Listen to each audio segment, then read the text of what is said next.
And he's going to tell us about collective motion, some models, and experiments. Thank you. Let me first switch this on. Okay? Okay. It's not going to be easy to give a talk after this spectacular presentation by Ian, so there will be overlaps. But I'll try to go a little bit further and collect and build on what he said and show some other things. And as a physicist, to look for some general, as you say, universal features in this wide variety of phenomena that we just saw, and I'm going to show you. So I'll put collective motion. I'll talk about the motion aspect of collective behavior only in the context first, showing a few sort of funny examples for collective behavior in of a few kinds. So this is people are applauding. Look at this guy. He's behaving very strangely. Some other ones do the same in the audience. I could point that out. But he knows what he is doing, and soon he eventually succeeds. He's a kind of leader. And now it seems as if he made the other ones clap in unison according to his rhythm, which is, by the way, exactly or about exactly the half of our natural clapping frequency. This is a picture which shows people in a spa standing for hours, and they are trying to slowly drift away from each other and find the optimal solution, the triangular lattice, for this problem. So this is another collective behavior. This is something well known and discovered in this country, the rain, and we made a model of this also. There are people in the excitable state, and then they get down, and so this is a collective behavior acting in synchrony. This is not so much what I would like to talk about, but in fact, many of the synchronization phenomena can be mapped to collective motion, or rather collective motion into synchronization phenomena, because the phase sometimes of a rotator behaves like a direction. If you just take off the natural frequency, then the phase is like a direction. So I go to collective motion now, and then I zoom to a particular kind of collective motion, a particular pattern, and then I try to make a general statement. So this is something which other audiences not immediately recognize, that it is a bacteria. This is Proteus mirabilis invading, which so similar movies. They look like fish, but they are very different. These are the locusts. I think this might be from the paper published by Ian, just to demonstrate this is not a movie. He has the movies about this, and they march as we just learned. This is another picture of golden rays. It just looks beautiful, and this is from the same BBC movie for which Ian worked as an advisor.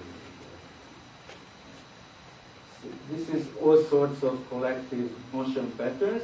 This is just something I very recently was trying the capabilities of my new notebook, not this one, and downloaded a high definition movie, and then it made it a lower resolution for this purpose, just to show you how beautiful these flocks can be. I mean, how sensitively these fish reflect on each other, even when it's not that terribly confusing motion pattern.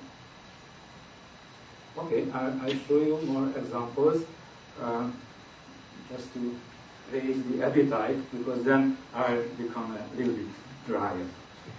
So it's all about universality. So I'm trying to show paradoxical pictures. This you would assume are birds, but they are bats. This is very much like what Nia showed, this fantastic collective motion of starlings, European starlings. And this is also from the BBC movie here, just to show that you see group motion on the level of mammals, of course, like sheep. These are a little bit larger size. And this is something not very closely related, but I was fascinated by this shootage.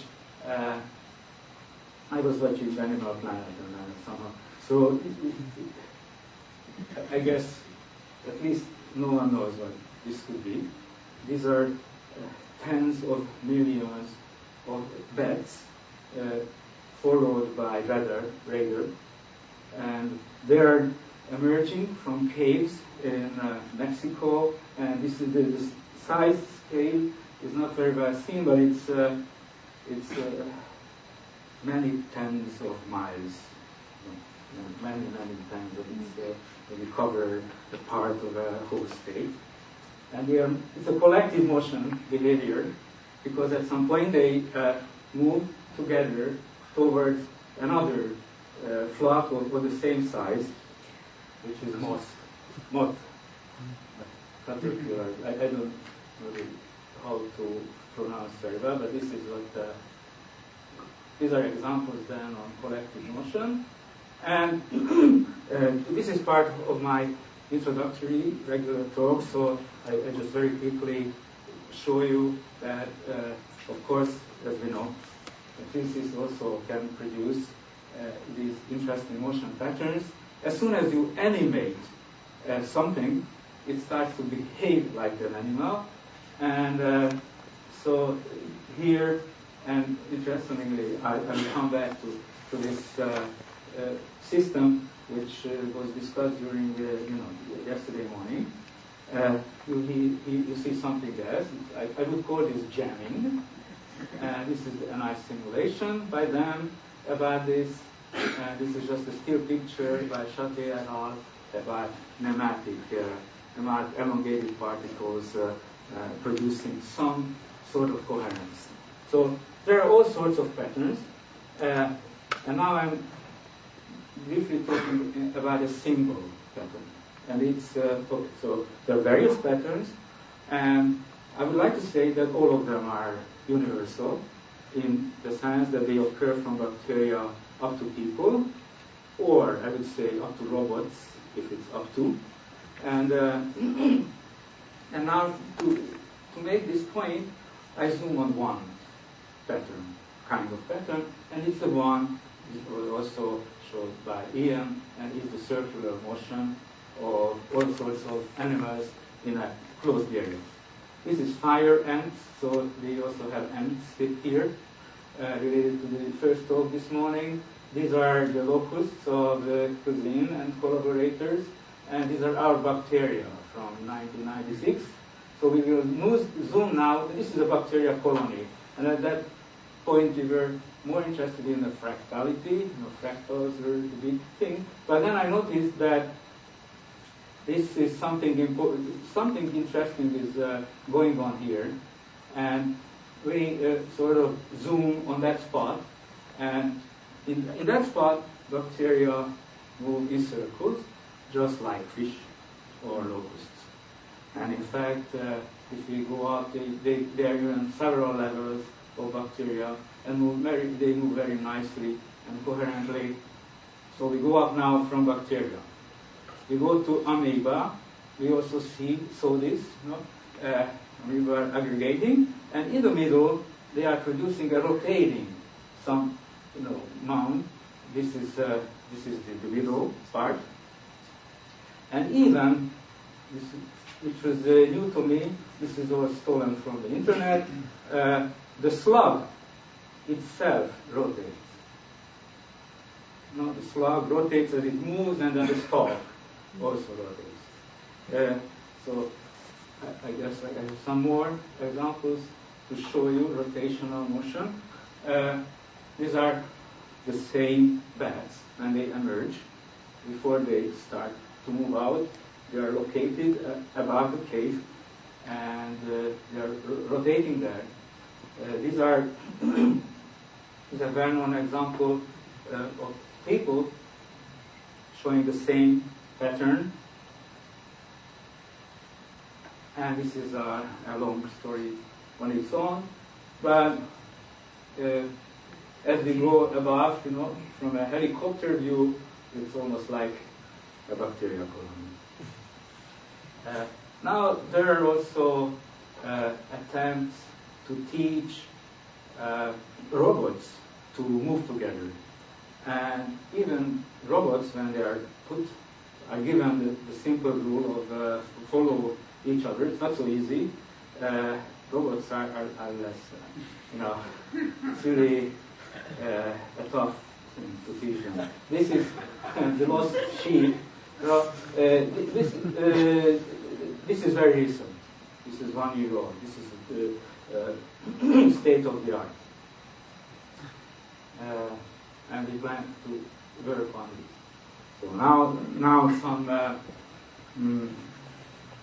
also, this is our goal to classify these patterns, and as a physicist, just to assume that there is a deep analogy between equilibrium statistical mechanics phenomena and phenomena in systems which have also a tremendously large number of units, but these units are driven. So it sounds like a small difference, and indeed, these systems don't differ so much as it looks if you talk to a biologist showing the beautiful particular patterns of a given behavior. And of course, we see that also biologists like him, together with physicists, is moving in the direction of finding a unified picture for collective motion.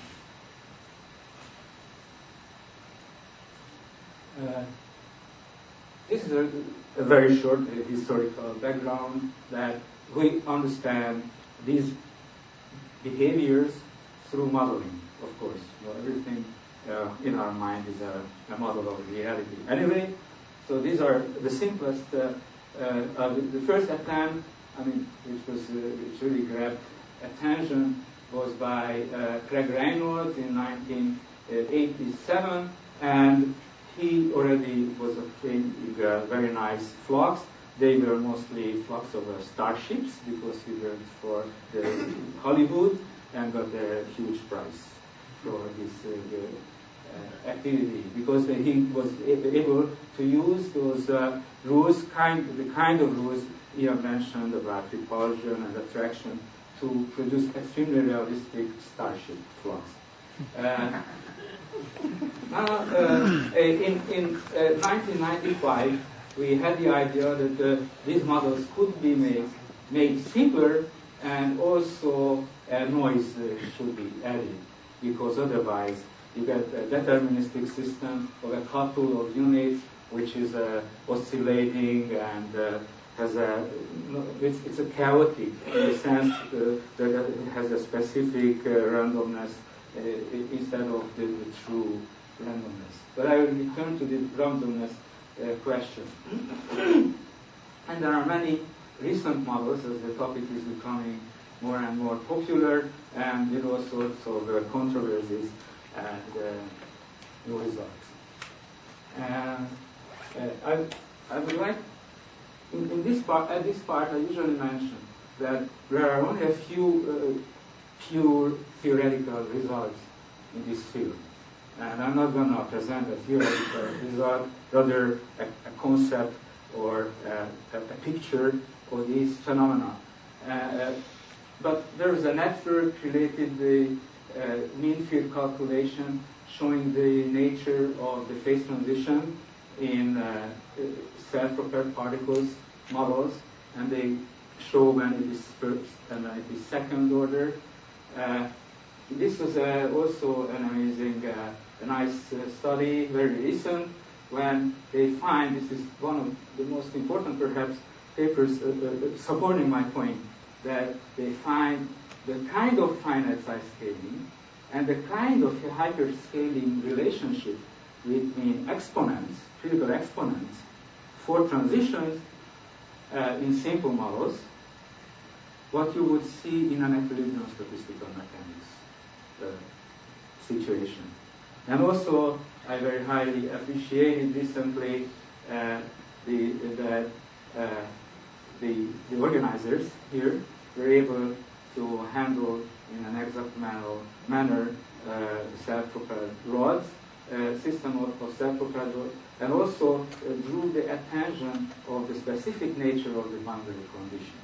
The boundary conditions in the world of self-propelled particles play a principally different role from that what the boundary conditions play in the world of equilibrium systems.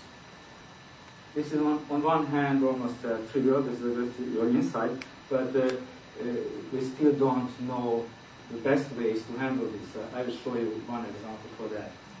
So this is the simplest model we think, which was introduced in 1995 by us, which takes into account two things. One is that you try to align with your neighbors. Now, this alignment rule I could talk a lot about, because it seems to imply that I'm taking into account something arbitrary.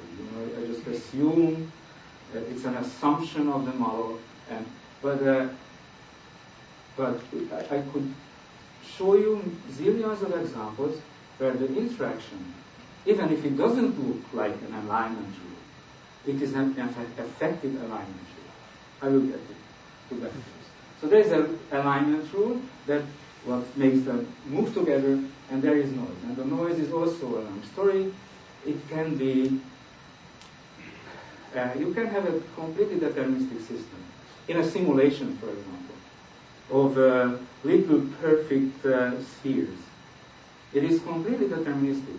But when you look at it, the way, we know that a system which consists of 100 equations, and all of those equations are deterministic, you very soon lose any coherence, it's chaotic. So there is a lot of noise in us. Or even if on the quantum mechanical level, things are, maybe even that level, it's not deterministic. So there's no two tennis games which are the same, even for a second. It's every collective phenomenon is just bound to have a lot of noise. And this had been ignored, so that was our point. So this model, so this is just an expression of the alignment. You get loss noise. So you put that into the computer. We did this long time ago. So this is so lively, in part because we were just making a video recording of the screen of the computer. There was no digitization, and the low tech gives a softer look. And here it's for a little bit larger density and for a smaller noise. And what I'm showing this for is to show you what happens what is the mechanism of the ordering in a system which moves. So this is the starting initial condition. This is the fish of Ian when they are just around, completely unaware or not caring about, maybe feeding, or birds feeding on the ground. And then you shoot a pistol and they start to move. So the birds go into air. I like the birds because they have to move. The fish can just stay in one place. The birds have to move, otherwise they would fall. So this is the 1/10 of a second what goes on in such a group. They immediately align with the neighbors, but then it still leads to vertices, but the vertices are unstable because of motion. It's easy to, they bump into each other. The vertices are stable in the XY model, in an equilibrium statistical physics model. These vertices they're not stable, they have zero energy, so they're marginally stable, if you wish. But here, they're truly unstable because there is an interaction range growing in time in the system as the units move to different parts of the system. So it goes from a local to a global interaction, and for global, we know there is ordering. That's the mean field. Okay, so the first set of more or less general remarks I would like to make. Some patterns of motion are universal, or they're the same. Statistically, they are the same. Simple models reproduce this behavior. Okay, let me show you. This is the simplest model with a hardcore repulsion for the particles. So they're trying to follow each other, but there's a hardcore repulsion so that they're not all collected at the edge of the circle, on the boundary. And they immediately organize themselves. They're this is like locusts. And also, in this quasi 1.5D simulation, you will see that due to the rule is simple, the system is complex. So due to that, there's a spontaneous turning of the direction, the directional switching, and then from some point they just start to move in the opposite direction. Okay, so there are sorts of waves also propagating, and okay, I already told about the noise term. It accounts for everything. It can be molecular level, it can be people, it can be even little hard balls. Many deterministic interactions add up to a completely randomly occurring effect. In most of the cases, the ordering is due to motion, as I showed, and even in this simple, the explanation for this, you start with random initial conditions, so the average momentum is about zero. The vectorial sum of the velocities times mass is zero.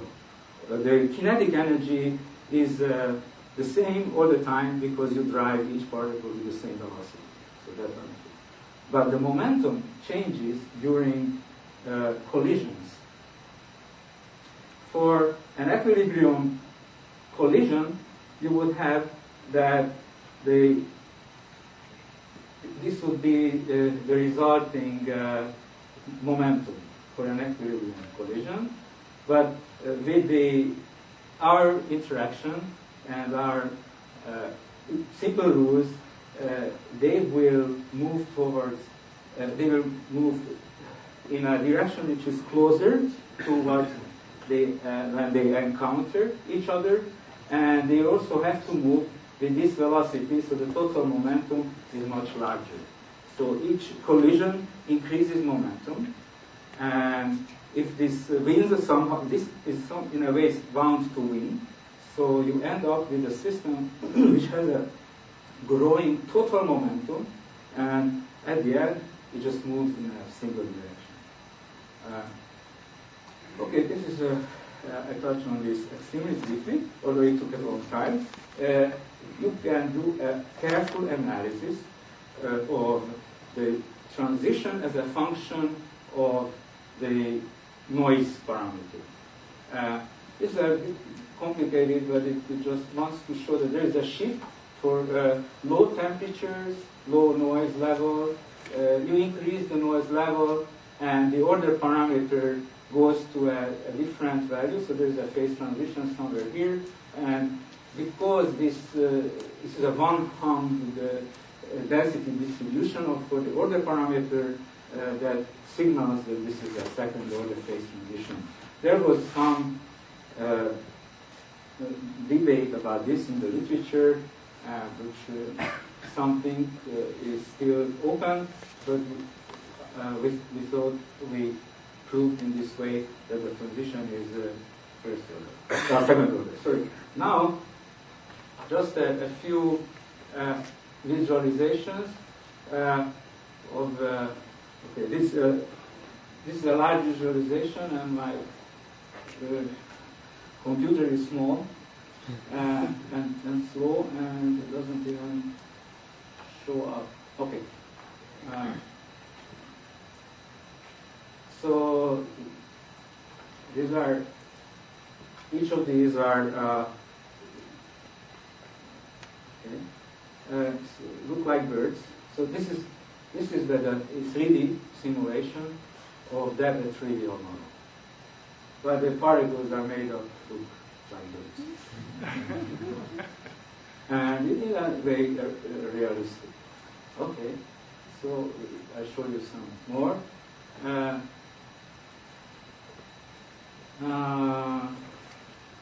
show you this.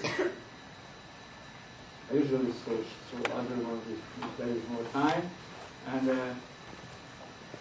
here I would like to show that we add we add boundary, a column. So we say the particles are not allowed to move outside a vertical column.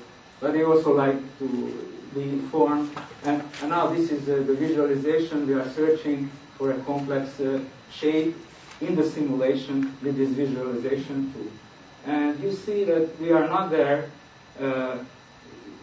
We cannot really simulate the complexity of starlings, but we are on the way. And this is already some sort of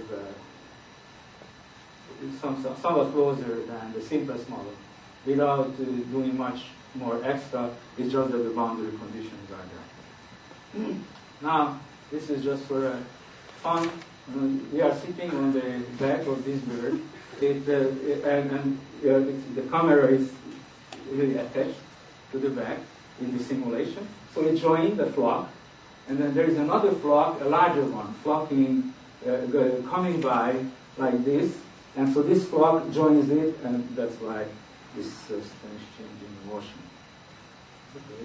So this is how far you can get with simple simulations, and if you can get far with simple simulations, then you have the idea that maybe there is something common in all of these phenomena.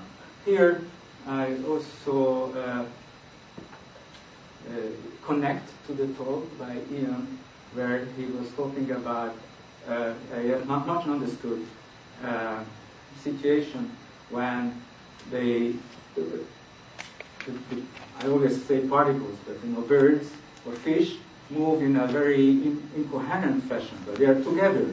So this is like this is terribly complex patterns, and we can produce that if we introduce a new term in the simplest model, which also counts for acceleration, prior acceleration. So and we get at a stage when the motion is turbulent completely, and within this stage, and for these values of the parameter, the information exchange rate is maximum. So, and it goes up from a very little value to a very high value. So here's our conclusion about this, that apparently this is very much, but completely independent. Ian and my group works completely independently, and we are arriving at similar conclusions around the same time. So this means that apparently the parameters of birds or fish are evolutionarily tuned to a value. And by parameters, I mean the tendency to align, the tendency, a very small number of parameters, are tuned such that they can easily jump into this turbulent phase. And they do this before collective decision making. the starlings do that aerial flight, aerial display before roosting, before deciding when and where to roost. And we measured simply in the simulation what is the information exchange rate, and it really is much higher in that turbulent phase. Now, I have much more material, but 5 minutes or two. Okay, I'll be fast. So we did also some experiments to support these conclusions and looked for collective motion of keratocytes, which are these were skin cells from fish. And in Hungary, we are like Canada. We didn't have to ask much for this, and we had to scratch the surface of the fish, and then the cells are released on the surface, and there's a light video microscopy. Pictures are taken, and this is a model we developed. These are sticky self-propelled particles because these are sticky, and we see that for low density it's like gas. For higher critical density it's like clusters, flocks, and for even higher density it's just a uniform motion for the keratocytes. And then you can put the keratocytes into various confined situations. Okay, so in this is 1 by 1 millimeter, and this is the corresponding simulation of a model which is a bit more complicated than before, but it gives back the main features of these sticky skin cells which move relatively fast. Okay, so this is illustration. Just look at it as a picture. We can also make the models more detailed. It doesn't mean that things change a lot. If we wanted to simulate people here with a herding effect, and we wanted to simulate this situation.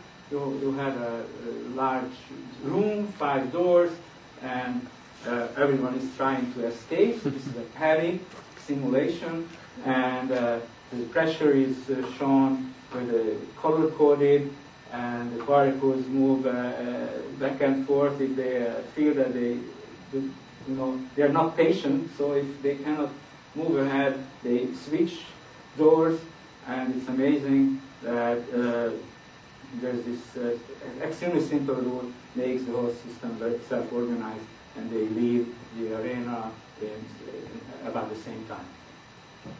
But this is I show this because of it's an example for jamming. So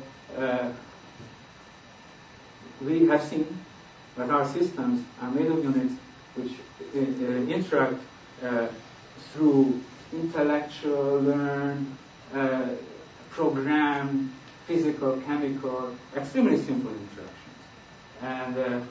And even though it's a line, right? This is in a way the central transparency slide, but not the last. So I would propose that these are the major observed motion classes. Disordered, of course, fully ordered, rotational, then this turbulent, quasi-long range. I told less about this, maybe ripple and other things, and jamming. And so there we have states, and we have transitions between the states, just like in equilibrium statistical mechanics, and these transitions can be very much like that. Okay, I would really like to show you some of our most recent ongoing curves, just like Ian did. I will skip the network aspects, although that's also, okay, let me show you.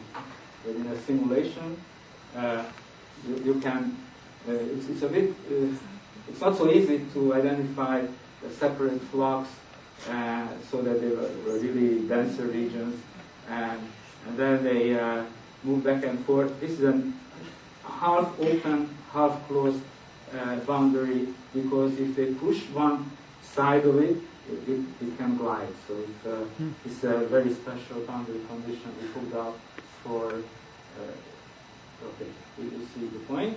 And now this is the end, which will be, I think, a few minutes.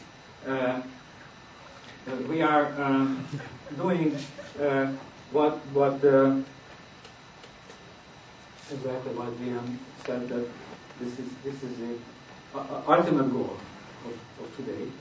It's following individual units and determine the interaction between them in a flock. And we will do it for sophisticated robots, but started as a question of principle in extremely simple units. These are radio controlled, both $10 a piece, you know. And this is a sophisticated experiment. I will show you. So this is the lab with the boats, you know, and we have to develop the same visual identification of the boats. The extra point here, which I cannot show you right now because they are not there, but very soon, is that we can also control through radio some leaderboards, and we will study the question of leaders in this simple system, and then go up to more complex systems. So if you switch on, if you using a single radio wave band, you switch on them, and they start to move. What you see is what the Kudroli described, showed us for a much simpler system. Apparently, this jamming at the wall is showed up in our system also. Maybe it's hydrodynamic, maybe it's deeper, but they want to go and leave the arena and just get stuck. Then, if we order them to move backwards, our boats are such that if they move back, they rotate, they change direction like bacteria. And so then they form some other shapes. And then this is some explanation of the order parameters which are shown here, but it's enough if I just visualize for you that. So we got rid of the boats getting stuck at the border by directing them back and forth. You know, of course they are not stuck at the border now, but they don't order. But then you change a little bit, only a little bit, half a second of the difference between moving back and forth, and relatively quickly, this is 8 times speeded up, they find this rotational motion. So they order. Now this is the simplest experimental system which shows this, and the pigeons, I want to show you pigeons because if you are interested, because that's a very unique. This is a simulation which shows the same amazing thing, and then we succeeded in putting a GPS device on it. How much? How much I'm doing? Okay, 1 minute. So you put. Okay. So this is the real flock, and the GPS devices are quite small, 16 grams, and this is what you see here. You know, this. Okay, this is a computer simulation. No, sorry. This is real data visualized. So we have now data about the group dynamics of the flock of pigeons. So they go back, to feed, and these blue blinks are they just show through the backpacks the GPS. Okay, you see the rich dynamics, and this is a sort of a fancy visualization because they look like birds, but they are computer graphics. But the data, the coordinates are from our experiments. And so you can analyze all of this, I don't have time to show the analysis. This is really the last one. You can look also for leadership. So you can see that within a flock, the position of pigeon 2 is mostly before others, but there's a very complex hierarchy between the pigeons, which you can map from the data if you have a homing flight. And there are a lot of collaborators. And thank you for your attention.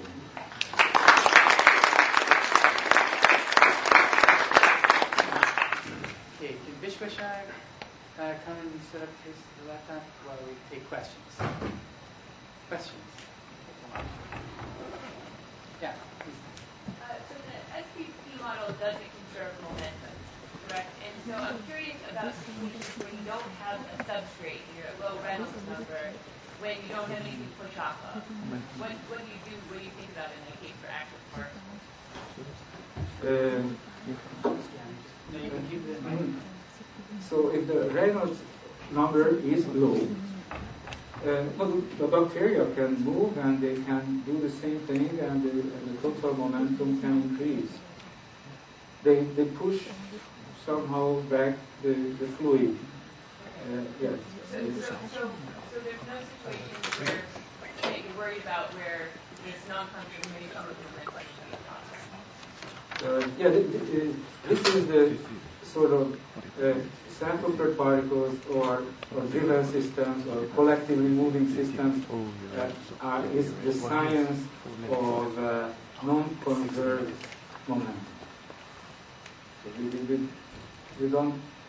If the momentum is conserved, I think no order emerges. Right? We can discuss that. Yeah, I mean, I would just like to make a comment. I mean, what you're saying about non-conservation of momentum is true in 2 dimensions. The particles interact with the substrate. But then total momentum is conserved, but taking account of the substrate. Oh, yes. Since you don't care about that, then Yes, for the population. of course. But now in 3 dimensions, so if you worry about starlings, for instance, then momentum is conserved, but you have to keep track of the air motion. And now you have to get to... In that sense, momentum is conserved in 2D also. I mean, of course, the bacteria give their momentum to the substrate, and in 3D, the birds produce a vertex, and this vertex moves away, and it has a momentum. Right, but then you have to keep track of the fluid motion as well. So now you need a 2-fluid description, and there the total momentum is conserved.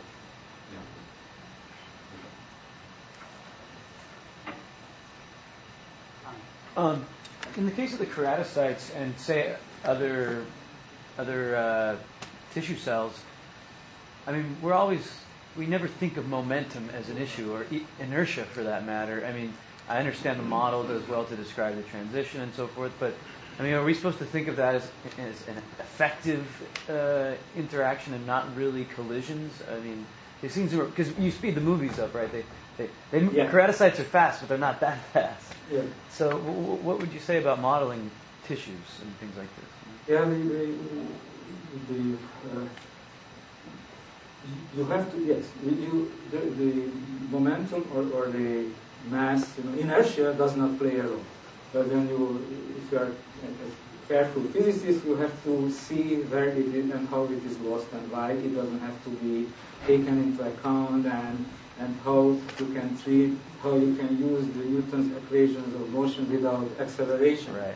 But it can be done, and it would be too long for me to tell you, but we wrote this down, it's in a paper, and I'm happy to show it to you. But it's a very cool. If I may, I mean, essentially, Christie on evolution of collective behavior in animal groups.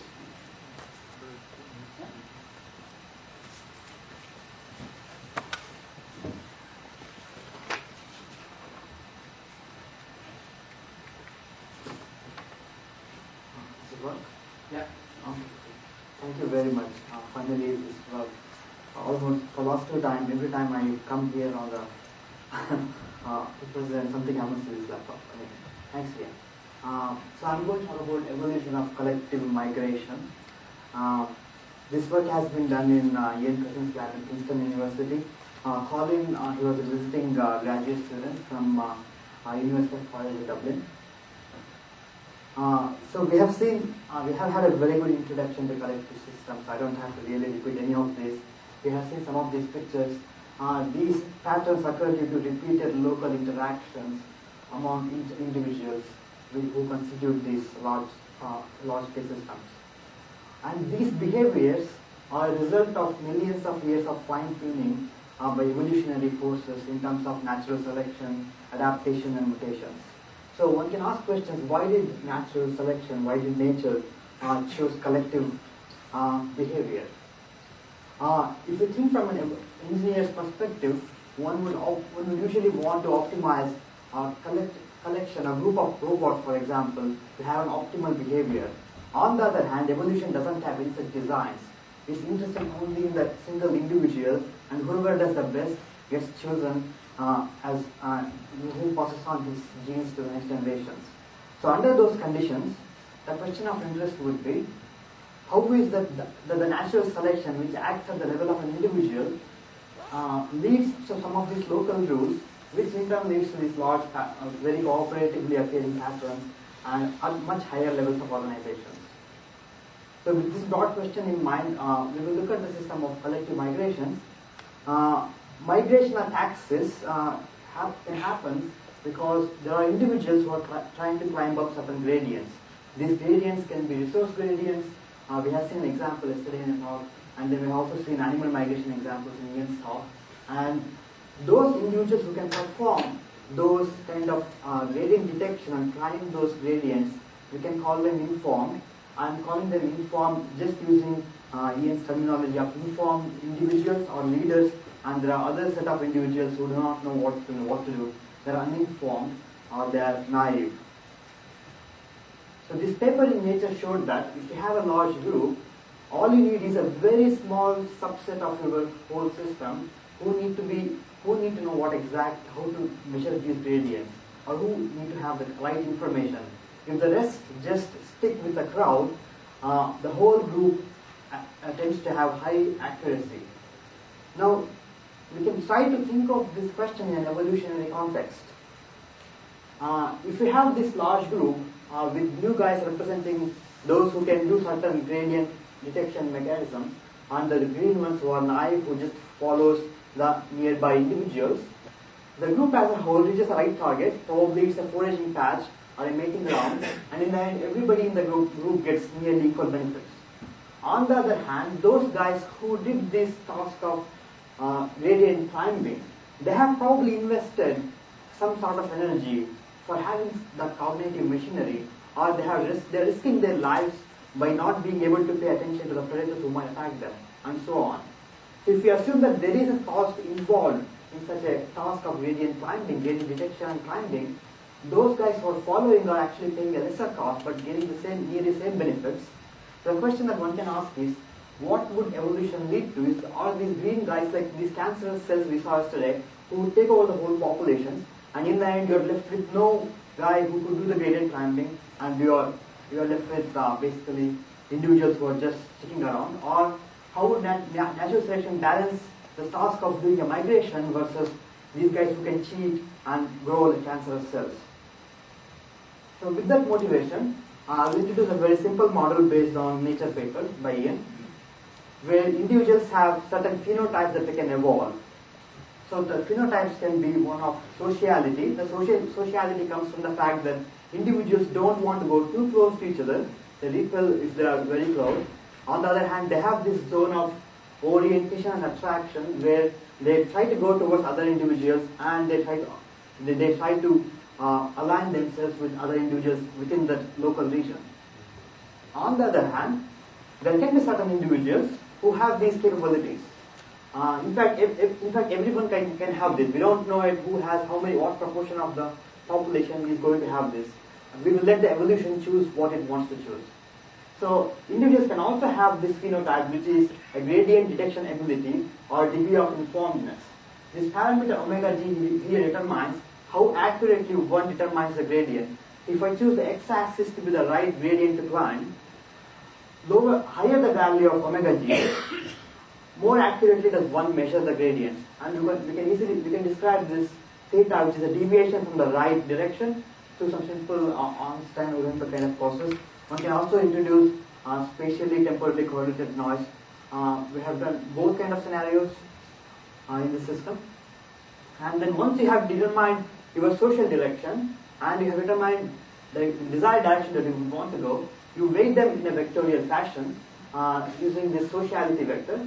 So just remember that we have two phenotypes. One is sociality, which determines to what extent you would want to weigh your sociality versus the gradient climbing capability. And the detection ability enables you to just determine where you are going in a very accurate fashion. Higher the ability, more accurately you climb the gradient. So where would evolution lead to in this parameter space? And that crucially depends on what exactly are the benefits and costs involved in doing these actions.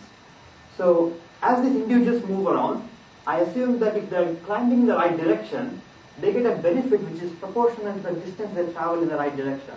So if you have an individual with certain ability to climb the gradients, if the guy makes a random motion, the projection of that vector, position vector from the beginning to the end on the x-axis, which is the right direction, provides the benefit. And this benefit increases in this nonlinear fashion as the gradient detection ability increases. On the other hand, having this ability also incurs some cost. We make an assumption that this cost increases linearly as a function of the ability. If you put both of these together, an individual, just one individual, not there are no other individuals around now. The individual will have an optimal gradient detection ability. If you don't want to invest too much that the benefit you're going to gain is lost by just the cost, there is certain optimal detection ability that one would like to invest if you are alone. However, when there are other individuals around, there is no guarantee that this strategy will work in an evolutionary sense. So the question is, how do we determine that? So we use a simple following selection algorithm. We start with the large number of individuals in this continuous space who perform motion in discrete steps, and an individual has certain phenotype value which is randomly chosen in a parameter space of these two parameters, detection ability and the sociality.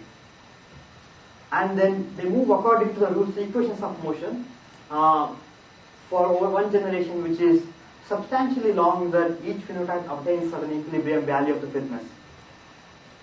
Then we calculate the fitness for each individual, which is just the benefits minus the cost involved in doing, depending on how much exactly they did the gradient climbing versus how much cost they incurred, depending on the interaction value they had, phenotype value they had. And then using a simple roulette-wheel selection, you reproduce every individual proportional to the individual's fitness value. And repeat this process until an equilibrium in the phenotype distribution is obtained. These simulations are performed on GPUs. GPUs are new technology developed by, which is very well marketed by NVIDIA these days, where you can simulate large number of particles. This, for example, simulation has 16,000 individuals. This is a real-time simulation which I just did on my laptop, and so it's pretty fast. We can do very fast simulation. Nevertheless, evolutionary calculations are even with this kind of scale, it takes a very, very long time to equilibrate. So here is a result of one of the evolutionary simulations, where you are investing certain cost in having a goal. So what you find is that if you start with a somewhat uniform distribution of detection abilities and sociality in terms of the whole population, the population spontaneously emerges into a bimodal population.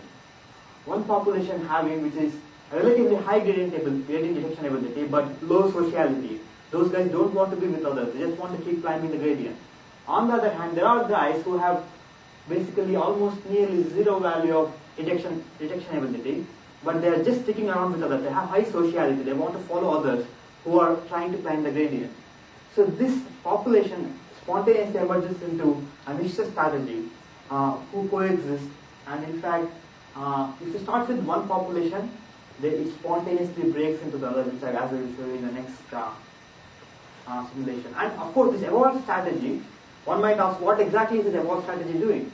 If I assign these phenotype values to a large number of individuals, and if I assign random positions and velocities to these guys, they spontaneously form into groups containing guys with high detection ability and guys who are just social, and they move in the right direction. Of course, one can imagine extreme scenarios where there is no cost involved at all in having a machinery. Then naturally we would expect that everyone would want to have the best detection ability by themselves. There is no really point in cheating. On the other hand, if the cost is very, very high, those guys who cheat completely take over the populations, and there is absolutely no migration taking place at all. So it's in these intermediate regimes that you find bimodal strategies. Here you see a simulation where you start from a single population, and the population spontaneously splits into those who can do detection and those who just follow.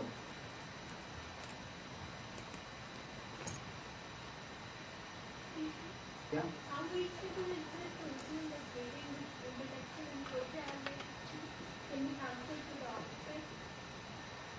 So every individual, when you reproduce for the next generation, yeah, they retain the exact phenotype value the parent had, but there is a small mutation on top of that. That essentially kind of gives a drift in the right direction. But the offspring have nearly same phenotype values the parents had. But the number of offspring produced by a parent depends on that parent's fitness value. Smaller the fitness, lower likely you are to produce the next generation. That way, all the guys who are not doing well get killed out in the process. This is an evolutionary branching process. The y-axis is time, generations, and the trajectory shows how the population split into two branches. Of course, the timing gets really hard when there are spatio-temporally varying gradients, because you can easily get stuck on these local optima, and you can easily miss the global gradient which is present on top of that. In those situations, what you find is something very counterintuitive, which is that you need to have, it is the naive individuals, the guys who don't know what exactly they would, the guys who just follow others, they are the ones who have certain inertia, and they kick the guys who can detect and who are stuck on the local optima, and they take out those guys out of the optima. And so in a way, if we have everyone who can do detection, that's not a good strategy at all. In fact, the mixed population strategy where only few people can detect and the others are just following, and those are the guys who can take you out of the local optima. And I can also show you one movie where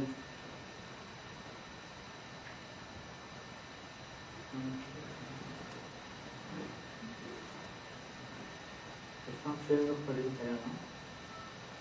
Okay, anyway, I'll see if it works. So yeah, those are the main results. So the evolution which is acting on selfish individuals, not on groups, however, interestingly enough, produce properties which are as if the group as a whole is trying to optimize itself. In this specific problem, the evolutionary same strategy is to have a mixed strategy where there are a certain number of guys who can do a gradient detection, whereas others who just stick around and follow the rest of the populations. And this is a very interesting thing, because the strategy that one guy chooses depends on what the rest of the population is doing. There is a frequency dependence. And this whole evolved population performs collective migration. So we are working more on this problem where only when you have only local information, how exactly evolutionary dynamics takes place, what are the effects of density, mutation rates, and other issues such as cost structures, and we are trying to model, make abstract model applicable to more specific systems like social bacteria and things like that. With that, I would like to thank everyone in our lab with lots of discussion, and thank you very much for listening.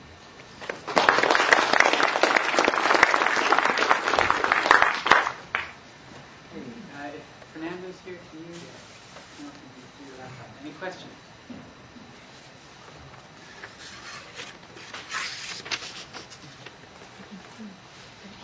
What if the unfit reproduce more than the fit? What if unfit to produce more than? Yeah. In the algorithm, yeah, probably the unfit population will take over. But there is no biological reason to have an algorithm like that. Well, humans.